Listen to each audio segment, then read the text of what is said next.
Suppose a young man or a young woman came to you asking for advice about what career they should go into. What would you tell them? Well, that's the question that Gallup has asked Americans off and on now for about 60 years.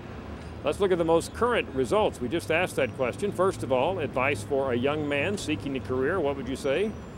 Well, the number one job category Americans would tell a young man to go into: doctor, be a physician, people say to this young man. In fact, that's the answer given by 22% of Americans.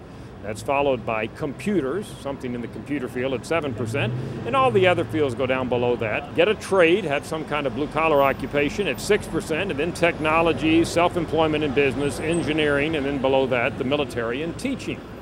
That's changed some over the years. We did ask this question back in the middle of the .com boom in 1998. At that point, the number one category was computers, not surprisingly. But if you go all the way back to 1950, the advice for young men at that point was become a doctor. So a lot has changed, but a lot has not changed over the last 50 to 60 years. What about advice for a young woman? What career would Americans tell a young woman to go into today? Well, it is be a doctor. Exactly the same as for a man, but in fact it's a higher percent. 27% of Americans said their advice for a young woman seeking a career is to be a doctor. That's followed by 10% who say nursing. Below that, computers and teaching, and some of the other same kind of categories we had for advice for a young man. By the way, it was a totally different picture back in 1950.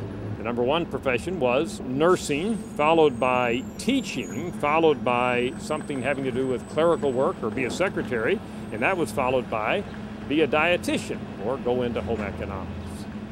But nowadays, for both a man and a woman, the advice is, if you're seeking advice from the average American out across this country, be a doctor.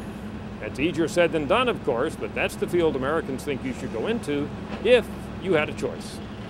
I'm Dr. Frank Newport, Editor-in-Chief of the Gallup.com.